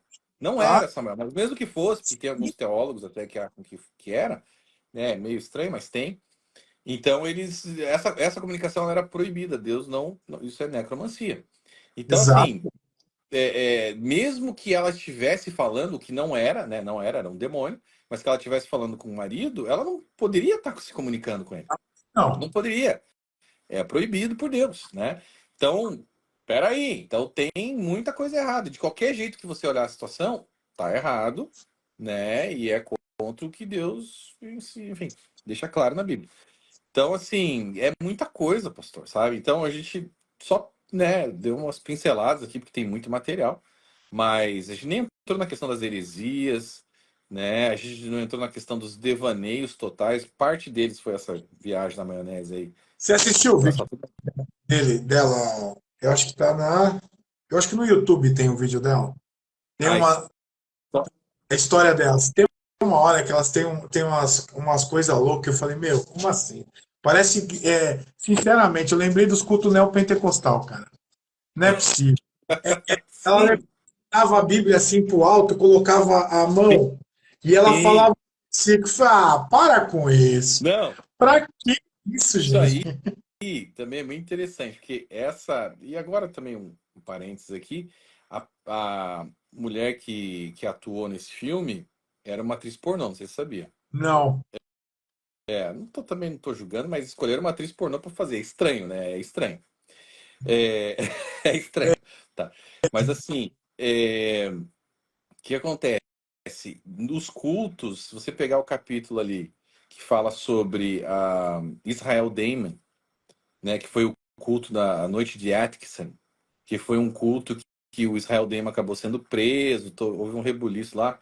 Por que aconteceu ali? Por que é importante isso? Porque esse capítulo mostra como, exatamente o que você está falando aí, como que eram os cultos dos pioneiros adventistas. Era uma loucura, tá? Era uma loucura total mesmo, assim. Eles engateavam como bebês, eles tinham o ósculo santo que eles se beijavam, mas era um negócio tudo meio esquisito. Era uma troca de beijo entre marido de um com mulher do outro, não sei o quê. uns lava-pés meio promíscuos, um negócio bem estranho. Tinha lá uma situação em que o cara se deitava na cama e um monte de mulher pulava em cima dele.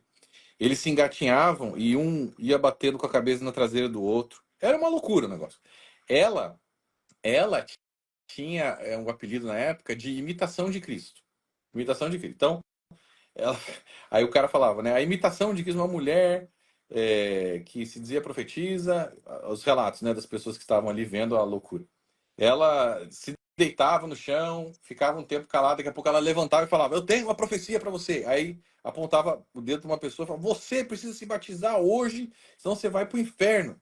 Aí a mulher olhava para ela assim, a mulher olhou para ela e falou: Mas eu já me batizei. E, Eu já fui. Então tá, então você. você, Você é você. aí. Sabe? E os caras relatam, e, cara, é muito engraçado. Tem coisas que são. A gente tem que, né, dar risada, porque tem absurdos, assim, incríveis. Tá, então nesse capítulo, exatamente, a gente mostra isso. Alguns absurdos que se parecem com cultos neopentecostais, os mais malucos, né? Gleison, E era o. fala para mim Hum? os tópicos que você cita nesse livro, quais são os tópicos que você aborda. Nós falamos só praticamente o penúltimo capítulo sobre o É, ocultismo. E é, tem eu queria que você falasse um pouquinho dos tópicos que você tem para o pessoal que está assistindo aí. claro. Não, tô até com os livros aqui, vou mostrar. Esse aqui é o volume. Esse aqui é o volume 1, capa dura. Esse aqui já está esgotado aqui nos Estados Unidos. No Brasil ainda tem alguns aí à venda na Amazon e no site, né? Descortinandoadventismo.com. Esse aqui é o volume 2 que o pastor falou sobre o sábado, né? E esse Certo? aqui esse é o volume 3 Mostra que a gente está falando agora. Então, para ver as é, páginas. é, Quantas tem?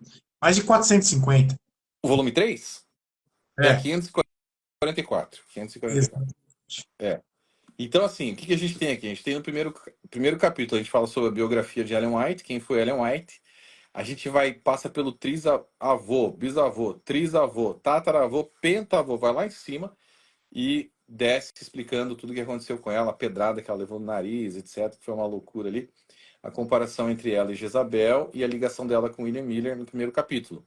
Segundo capítulo, a gente fala sobre os plágios dela. São ali, acho que umas 80 páginas, se eu não me engano, só mostrando plágios do grande conflito, Desejado de Todas as Nações, um livro chamado Sketches from the Life of Paul, que é um livro que não foi traduzido para o português, tem aqui só nos Estados Unidos, foi tirado totalmente de circulação porque é uma cópia total de um outro livro, da Connie Bear. Ela sofreu a Igreja Adventista sofreu um processo ali, teve que tirar o livro de circulação porque estava muito descarado.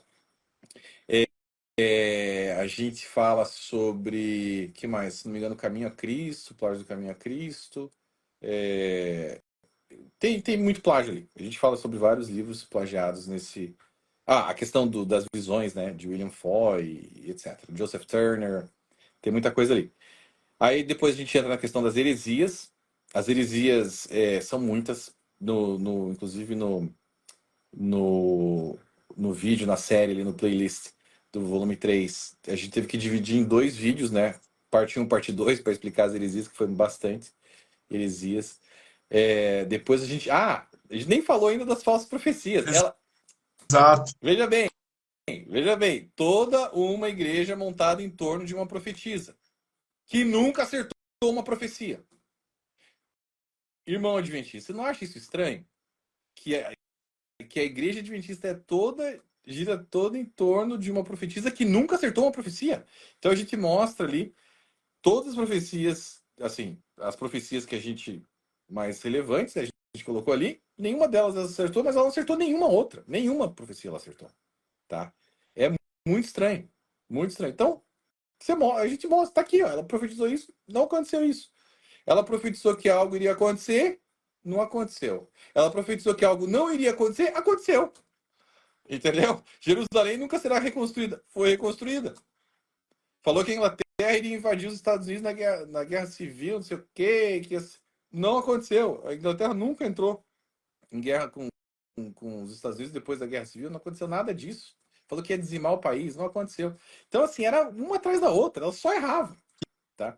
Deuteronômio 21, 22 diz assim, como saberemos se uma mensagem não vem do Senhor? Se o que o profeta proclamar em nome do Senhor não acontecer nem se cumprir. Essa mensagem não vem do Senhor. Aquele profeta falou com presunção, não tenha medo dele. E é o que tem mais. E as pessoas têm medo dela. É, exato. Falsos profetas, você não precisa ter medo dele, entendeu?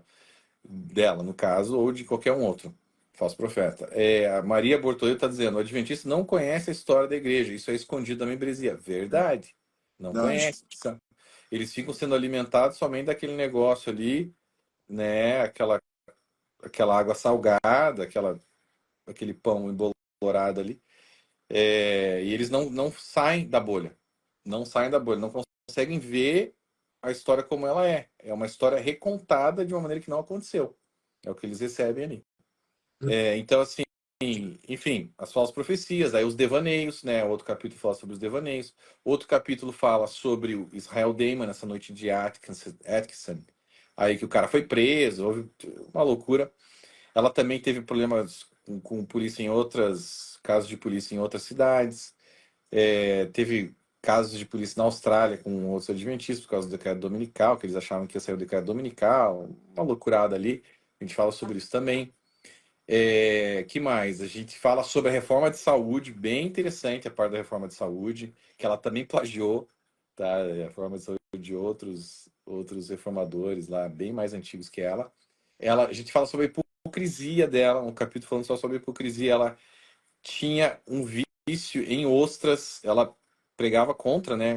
Comida de comer frutos do mar, contra comer carne vermelha, carne de frango. Ela não podia comer nada, Mas tá? com as E ostras. ela era viciada em ostra. Ela foi pega enchendo a cara de osso na parte de trás de um restaurante lá. A Fanny Bolton, coitada da Fanny Bolton, assistente dela, que inclusive escreveu O Caminho a Cristo, né? Que não foi nem ela que escreveu O Caminho a Cristo, foi a Fanny Bolton. Pegou ela e falou: o que está acontecendo? Entrou em crise. Ela falou: meu Deus, mas ela falou: eu sigo a reforma de saúde dela e ela tá comendo aqui as ostras. O que está acontecendo? Entrou em parafuso lá. A Fanny Bolton foi internada no hospício, essa mulher. Assim, literalmente, a assistente mais importante dela. Ela e a Marion Davis, que é a outra, que também entrou em crise lá, falou: ah, os plágios. Falou, o que está acontecendo? Não, que plágio? A gente está plagiando tudo aqui, meu filho. E um cara ouviu ela gritar um dia lá, então, o que está acontecendo? Não, a gente está plagiando esse livro. Então, ela escrevia, né? Ela tinha as redatoras lá, que ela ditava muita coisa, as redatoras dela escreviam e depois ela corrigia tal, algumas coisas, daí ia lá para as editoras, né? Publicarem lá, as casas publicadoras. E então, aí tem isso, aí a gente fala sobre. Muita coisa, né? A gente fala sobre ocultismo, né? Ocultismo. E aí os últimos dois capítulos, o ocultismo é o capítulo 10. Os últimos dois capítulos eu achei bem importante colocar, porque assim, o livro mesmo sobre Ellen White termina no capítulo 10.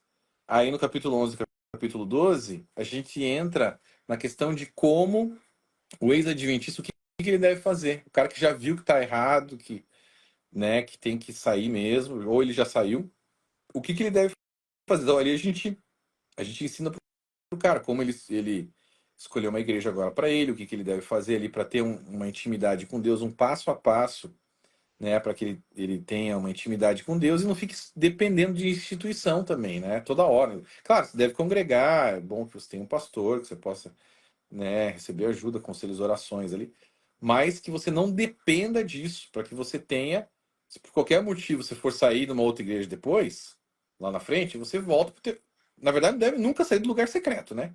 De oração. Porque a igreja não serve para isso. A igreja é para você congregar, se encontrar com os irmãos no final de semana. Mas Exato. durante a semana você tem que ter tua vida de oração. Você tem que ter tua vida com Deus individual. A salvação é individual, amigo. Não tem nada de. Entendeu? Ali você vai para ajudar. Você vai para a igreja para ajudar, orar e também para receber, né? Você vai receber orações e tal. Mas a tua vida pessoal, intimidade com Deus é tua responsabilidade. É tua responsabilidade cuidar da vida espiritual dos teus filhos. Não dá para terceirizar isso também, né? Aí. Enfim, então ali a gente termina o volume 3, né? Com esses capítulos aí, ensinando o ex-adventista o que ele deve fazer, como ele tem uma intimidade, tá? Bem bacana, assim. A gente termina num tom bacana, né? Eu não queria terminar com um negócio pesado, eu queria terminar com esse refrigério, né? Essa forma de ajudar, assim, o Pessoal, ex-adventista. isso, fala para mim. É, então, na Amazon, né? Na Amazon no Brasil tem o livro físico e a versão Kindle.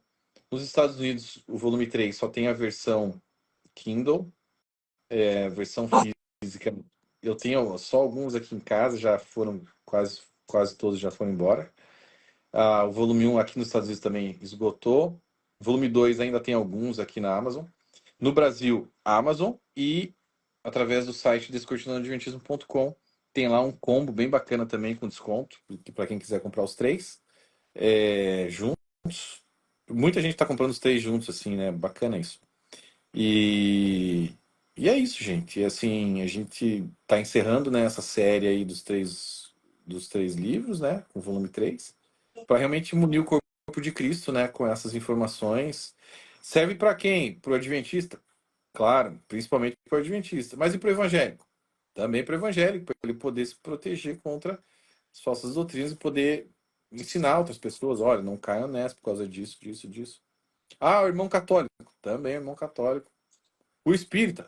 Lê também. Vai se converter lendo, né? E aí, né? E aí, então assim, é para todo mundo, né? É um livro que acho que é de interesse assim, geral, né? Bem explicativo, bem completo, né? Da série toda. Gleice, eu quero te agradecer pela oportunidade que eu tive aqui de ter uma aula de Adventismo hoje, Eu que te com certeza. agradeço. Você é uma referência no mundo apologético cristão, Glória isso é a Deus. fato. A gente sabe que você tem pesquisado demais, conhecimento do Adventismo profundo. Os teus livros têm conteúdo apologético, os teus livros têm informações. Você não conta apenas, você conta, fala, mostra e faz apologética. Então eu agradeço muito a oportunidade de você estar aqui comigo. Obrigado por essa oportunidade de estar aqui contigo. Eu que agradeço e você me aceitando aí no seu perfil do Instagram aí, né? Para falar um pouquinho do livro e me sinto honrado. Obrigado aí pela parceria, o apoio de sempre. E tamo junto, né? Se você precisar, pode contar com a gente aqui, né? E Uma vamos. pergunta, tá falando assim, pergunta para ele, como é que a sua família se comportou depois dos livros e como ela se comporta hoje? No começo, assim, o cara ficou doido. O que aconteceu, né? Tá maluco. Eu senti que eles estavam assim esperando ver o que ia acontecer. Acho que eles não acreditaram que eu ia, de fato, escrever um livro e ia lançar, né? Depois que eu lancei o livro, aí a coisa mudou. Eu falei, opa, o negócio é sério. Aí meu pai começou a ler, começou a assistir os vídeos, minha mãe, meus irmãos, né? Então, assim, metade da minha família saiu. Metade saiu da igreja Glória adventista, né? a Deus. É. A outra metade continua lá, primos, né? Alguns tios, tal. Alguns primos e alguns tios já estão acordando, despertando também, Glória a se Deus. interessando aos poucos, né? Vem me perguntar, tal. Mas alguns outros ainda têm resistência e tá tudo bem. Né? Esse trabalho não é meu de convencimento, é do Espírito Santo. A gente fez os livros para ajudar, tal, Tá? mas sabe? Então Muito bom. foi assim, mas assim, o núcleo principal familiar meu, todo mundo sabe. A minha esposa sempre me apoiou, né? Ela, desde o início ela viu, assim, falou, não, amor, tô contigo aqui, né? Se você falou, é isso mesmo, tal. E quando eu vi, né, que tava tudo errado, eu falei, amor, a gente tá numa seita, né? A gente precisa sair. Não, tô contigo. E ela me apoiou sempre, tal. Mas a minha família foi aos poucos vendo e saindo, assim, foram um por um foram saindo, e tem alguns ainda, mas e cada um com o seu tempo, né? E a gente ora por eles, Glória né? a Deus. Bom, Acompanha o jogo dos teus meninos de futebol. Acabou, não tem mais, não. é? O jogo dos teus meninos de futebol, aí É. você não faz os vídeos. Então, não tem, só que agora o Nicolas, ele entrou num outro time, que é o time da escola, e os jogos são durante a semana, à tarde. Eu tô trabalhando nesse horário, eu não consigo filmar mais. Mas eu adorava acompanhar. Eu parei de filmar ali e mostrar no Instagram, mas é muito legal, né? É muito legal acompanhar. Gleice, obrigado, cara. Eu quero terminar essa live orando. Eu queria pedir para que você orasse e para que o Senhor coloque aí as pessoas que estão no Adventismo, né? E assistam essa live. Essa live vai ficar em nosso Instagram. E quem sabe eu coloco. Quem sabe não, eu vou tentar depois fazer a adaptação de tempo para o TikTok também, que é muito importante. E que bom, cara, que bom que Deus tocou no teu coração, que bom que você escreveu tudo isso, você viveu, você fala com conhecimento, né? Você não fala como um pesquisador, você viveu lá dentro, você viu e escreveu sobre isso. E glória a Deus pela tua vida, glória a Deus pela vida da tua família. E Senhor vai tocar mais, nós vamos estar orando. Que o Senhor faça todos entenderem onde estão para que eles possam se libertar de tudo isso. E o nome de Jesus vai ser uma bênção. Amém. Pode orar, meu querido. Te agradeço de novo. Obrigado pela honra e que o Senhor nos abençoe e nos guarde. Pai, em nome Amém. de Jesus, nós damos a Ti toda a honra, toda a glória, toda a adoração, papai. Nós sabemos que toda boa dádiva, todo dom perfeito vem de Ti, o Senhor que é o Pai das luzes, em quem não há qualquer mudança, nem sombra de variação, papai. Nós pedimos que o Senhor continue nos transformando através da renovação da nossa mente, que o Senhor nos guie, que o Senhor nos proteja, que o Senhor mostre ao povo adventista, na hora certa, o problema do adventismo, o problema desse jugo sectário. Que o Senhor continue libertando esse povo, papai, e levantando outros apologistas, outras pessoas que possuem espírito de Jeú, para derrubar essa potestade chamada Jezabel em torno dessa igreja, paizinho. Nós te agradecemos, Senhor. Nós queremos dizer que nós te amamos, papai, e que, como o profeta Zacarias disse, que o Senhor possa ser como muros de fogo ao nosso redor e que a tua glória habite no meio de nós. Abençoa o pastor Alexandre, abençoa a família dele, abençoa cada pessoa que está assistindo essa live e o vídeo gravado também, Senhor. E que o Senhor nos proteja, nos guarde, em nome de Jesus. Amém. Meu querido, obrigado por participar aqui, foi uma honra. E logo, logo a gente vai fazer outros, graças a Deus. Vamos sim. Lembrando Tamo junto aí. que tem live, talvez o assunto será a Assunção de Maria. Tem base bíblica? Quarta-feira, 9 horas da noite aqui comigo. Legal. E é isso aí, meu querido. Legal. Deus abençoe. Paz, queridão. Um Obrigado. abraço, meu irmão. Deus te abençoe. Valeu.